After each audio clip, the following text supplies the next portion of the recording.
Halo, pada kesempatan kali ini kami akan menyajikan hasil analisis kami terhadap novel Koala Kumal.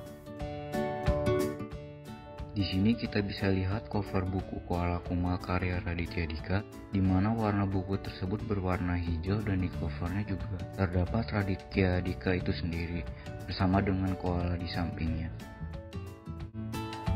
Koala Kumal adalah sebuah novel yang menceritakan tentang patah hati si penulis sendiri, Raditya Dika, tentang seorang yang dulunya saling memberi rasa nyaman, namun saat bertemu lagi, perasaan itu sudah berubah, bahkan hilang. Persis seperti seekor koala yang bermigrasi dari hutan tempat tinggalnya, namun saat kembali, koala itu kebingungan karena hutan yang pernah jadi rumahnya sudah habis dibabat manusia. Perasaan penulis digambarkan layaknya nasib koala tersebut, di mana ketika ia pulang ke rumahnya, yang biasanya menjadi tempat ia berlindung dan merasa aman, kini sudah menjadi sangat asing dan bahkan ia tidak mengenali lagi perasaan tersebut. Selanjutnya ada identitas novel. Judul novelnya itu Koala Kumal, nama pengarangnya Raditya Dika, nama penerbitnya Gagas Media, tanggal terbitnya pada 17 Januari 2015, cetakannya yang pertama di Jakarta, bahasanya Indonesia, jumlah halaman 250 halaman, genrenya drama komedi. Unsur intrinsik yang pertama yaitu tema. Tema dari novel ini adalah patah hati. Secara umum, isi dari novel ini menceritakan tentang patah hati yang dialami oleh sang penulis. Ia patah hati dalam persahabatan, patah hati karena cinta, patah hati kepada orang yang tidak dikenal, dan lain sebagainya. Ia juga menceritakan tentang lika-liku kehidupan asmaranya dengan berbagai kisahnya yang lucu dan tak terduga dalam setiap babnya. Yang kedua adalah alur. Alur pada novel ini adalah campuran. Alur ini tergambar pada bagian pengenalan serta pada bagian awal peristiwa yang mayoritas menceritakan mengenai keadaan penulis di masa sekarang. Nah, itu merupakan alur maju. Serta bercerita mengenai keadaan Trisna di masa lalunya ketika Trisna mengenang kenangan indahnya bersama Koki saat masih duduk di bangku SMA sebelum akhirnya Koki meninggal dunia. Nah, itu merupakan contoh dari alur mundur. Berikutnya ada latar. Latar sendiri dibagi menjadi 3, latar tempat, waktu, dan suasana. Untuk latar tempat, ada di kota Jakarta, rumah Dika, kafe, bandara, taman perkemahan, mall, stadion olahraga, dan kota Bangkok. Latar waktu, pagi hari, siang hari, sore hari, malam hari, tahun 90-an, dan pada tahun 2000-an. Sedangkan untuk latar suasana, ada kebersamaan, konyol dan lucu, senang, memalukan, dan sedih. Tokoh dan penokohan. Dika itu sifatnya apa adanya. Dia konyol, selalu ingin dan berusaha menjadi yang terbaik, tapi sayangnya dia kurang beruntung dalam asmara. Tokoh ayah dan ibu Dika. Mereka ini orangnya terus terang, spontan, dan sangat menyayangi anaknya. Tokoh Deska tomboy, pemberani, terus terang. Avi, periang, dan dia adalah penyayang binatang. Nicholas, dia selalu ingin terlihat lebih keren dibanding teman-temannya, sedikit sombong dan penakut. Lina orangnya periang dan polos. Dan yang terakhir, Trisna orangnya mandiri, suka berterus terang, periang, dan bijak. Ini adalah amanat atau pesan moral yang bisa kita ambil dari novel Koala Kumal. Dalam hidup, walaupun keadaan tidak dapat kita duga, tetapi selalu ada pelajaran yang dapat diambil hikmahnya, baik itu buruk ataupun baik.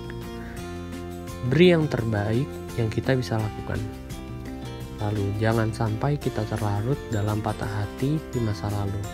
Kita harus move on. Lalu adalah seseorang pasti akan berubah seiring berjalannya waktu. Dan yang terakhir adalah patah hati merupakan proses menuju kedewasaan. Jangan jadikan patah hati sebagai penghalang menuju kesuksesan, namun jadikanlah sebagai motivasi untuk mencapai kesuksesan. Unsur ekstrinsik terdiri dari latar belakang penulis, juga kondisi masyarakat. Latar belakang penulis menceritakan tentang berbagai kisah patah hati yang dialami oleh penulisnya sendiri, yaitu Dika. Penulisan cerita dibuat ringan sehingga lebih mudah dipahami oleh pembaca. Dan cerita juga ia ceritakan dengan gayanya sendiri yang memberi unsur humor dalam tiap penulisan ceritanya.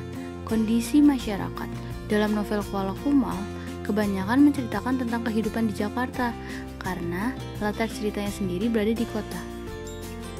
Nilai sosial yang dapat kita ambil dari novel ini, kita dapat berbagi cerita dengan teman kita yang akan selalu ada untuk mendukung juga menghibur kita.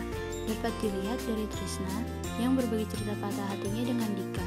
Sedangkan nilai budaya yang dapat kita ambil, kita dapat melihat budaya bahasa orang Jakarta dalam dialog-dialog yang ditulis maupun dalam cara penulisan novel itu sendiri. Pada kutipan teks pertama yang berasal dari bab Ada Jangwe di Kepalaku, penulis menggambarkan tentang penampilannya sewaktu dia SD yang membuat dia terlihat seperti anak yang kurang pergaulan, sehingga membuat sedikit orang yang mau berteman dengan dia. Dari sini, penulis mendeskripsikan dirinya sewaktu kecil dengan kalimat yang santai, jelas, dan juga lucu. Hal itu membuat pembaca dapat membayangkan dengan langsung dan jelas, juga membuat seakan pembaca menjadi dekat dengan si penulis. Kemudian yang kedua, masih dalam bab yang sama, Ada Jangwe di Kepalaku. Di sini, budaya dan cara khas berbicara logat Jakarta terlihat sangat jelas. Ini terlihat dari Dika memanggil ibunya dengan sebutan nyokap, serta menggunakan kata gue. Selain itu, dia juga menggambarkan sifat kepedulian ibunya yang walaupun membuatnya merasa malu. Ini terlihat dari dialog berikut. Udah pakai sunblock belum? Tanya nyokap. Gue menggelengkan kepala. Mah, mana ada anak cowok main layangan pakai sunblock? Cemen banget. Kutipan teks yang ketiga diambil dari bab Balada Laki Tomboy. Pada kutipan tersebut, penulis menceritakan masa ketika ia sedang ingin mengejar pujian hatinya. Ia pun memutuskan untuk merubah dirinya dengan ikut gym agar dapat terlihat keren di mata kasihnya. Dalam kutipan tersebut, kita dapat melihat sifat penulis yang terus ingin merubah dirinya menjadi lebih baik dan kegigihannya dalam mengejar seseorang yang ia cintai. Patah hati terhebat. Penulis mengutip kalimat yang pernah dikatakan oleh temannya yang berkata bahwa semua orang pasti pernah mengalami patah hati dan patah hati tersebut akan merubah pandangan mereka terutama soal cinta.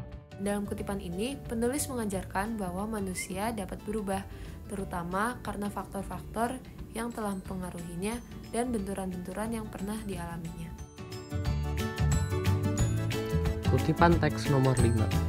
Sampai saat ini pun, gue hanya bisa berharap jika waktunya tepat, gue bisa berkenalan dengan perempuan yang gue suka pada sebuah kebetulan, dan akhirnya kami saling menyebutnya nama satu sama lain, perempuan tanpa nama. Nah, analisis dari kita ini menunjukkan sifat penulis atau Dika yang optimis dan berharap untuk tetap dapat mengenal orang yang ia sukai. Selain menceritakan pengalamannya tentang patah hati, penulis juga menceritakan awal mula karirnya dalam bab Menciptakan Miko.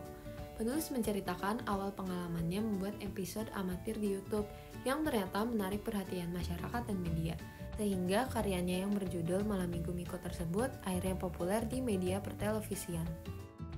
Kutipan ketujuh yang berasal dari bab Menciptakan Miko. Ini adegan pertama gimana jadinya? Kita ngambil apanya dulu? Di sini, penulis menunjukkan bagaimana ia bersikap menghadapi hal yang belum pernah ia lakukan sebelumnya dengan kepercayaan dirinya yang sangat tinggi dan diceritakan dengan konyol. Pandangan terhadap novel. Kuala Kumal menjadi novel yang menarik bagi pembacanya karena penceritaannya menggunakan bahasa yang ringan dan juga mudah dipahami, terutama untuk pembaca yang masih berusia muda. Selain itu, walau penulis sedang menceritakan kisah pahit patah hati yang dialaminya, penulis memberi penulisan yang khas dengan memasukkan unsur humor yang menghibur, juga pesan moral di dalamnya. Latar dan budaya kota Jakarta juga sangat terasa dalam novel ini. Sekian analisa dari kelompok kami. Maaf apabila ada salah kata. Wassalamualaikum warahmatullahi wabarakatuh.